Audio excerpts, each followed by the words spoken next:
Welcome to Paris. Visitors of this year's event should bring a lot of time because the producers brought a lot of new things. Starting with the French brands, Renault cannot stand still because they're using their home country for the premiere of the 5th generation Espace. The family van has now been on the market for 3 full decades. The virtues of its predecessors, such as variability and ample space, have been retained, but on top, an extra dose of sportiness and elegance. Dacia have fed off-road appetites and will, after the Sendero's performance, offer their Space Masters, Logi and Docker as stepway versions, with modified sill guards, front and rear bumper trims in matte chrome, and detailed side profiles. The interior has been upgraded significantly, up to the modern onboard infotainment. In addition to the models DS3 and DS3 Cabrio with their special finish, it's well worth a look at the Citroën C4 Cactus Airflow 2 litre with its hybrid air system.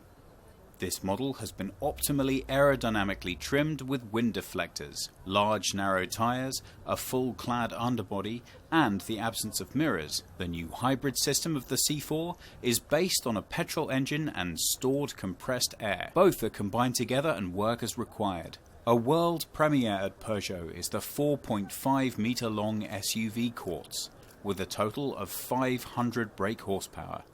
This plug-in hybrid drives all 4 wheels, powered by a 1.6 litre turbo petrol engine and 2 electric motors. A good presence is shown by the French neighbours, the Germans. Above all, Mercedes. In addition to the technically and visually strong facelift of the B-Class, with new equipment lines and many assistance systems, it is above all the new athletes from the house of AMG which draw attention to itself here. With the launch of the 510 brake horsepower V8 GT in the spring of 2015, there will be again, as usual, a special series of AMG GT. Typical features of the first edition are the fixed rear spoiler. Numerous modifications to detail have been made, like the side skirts, the spoiler lip, and the diffuser corners. Soon after the introduction of the 3rd generation TT Coupe, Audi released the convertible versions of their TT and TTS. Early next year, we'll see a new compact with a steel aluminium body, on the market from just €38,000. Inside the car, the digital cockpit is the center of information. No need to look anymore at the information and commands displayed on the center console like earlier cars. BMW has improved the X6 visually and technically, giving it a distinct look. Starting with a front end, with the new front hood which is flat and wide, the design flows from the front through to stately sides. Bi-xenon headlights, an 8-speed automatic transmission, leather interior or the driving assistant package are some futuristic components for a much larger standard equipment. BMW shows its first topless tour. Short overhangs and a long hood are its unique features. Available to buy from March 2015 from around €35,000. The Porsche Cayenne has undergone a neat facelift and added a plug-in hybrid option. Porsche are particularly proud of the world premiere of the Cayenne S Hybrid. After all, it's the only brand that now features 3 plug-in models, with the hybrid technology already featuring on the Panamera and the 918 Spider. At Volkswagen, the Passat is in the 8th generation. Later this year, it arrives with new engines, driver assistance systems, and a range of technical sophistications to the market. The mid-size vehicle becomes a 2-litre car in the GTE version. We already all know the plug-in hybrid from the Golf. The Passat has 218 brake horsepower under the hood, giving a top speed of 222 km per hour.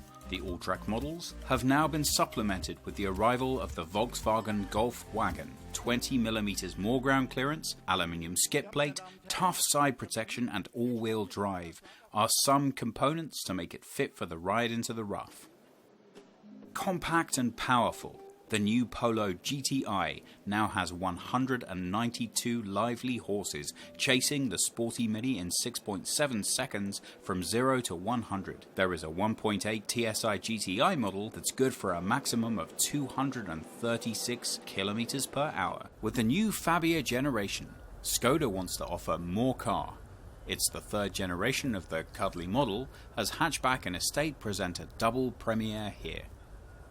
The vehicle has been completely redesigned and is the first small car from the Volkswagen Group to be based on the modular transverse matrix. The safety, comfort and infotainment systems in the Fabia come from higher vehicle classes. This and the luggage volume of 330 litres have raised the bar for the Czech car and placed it in the top segment.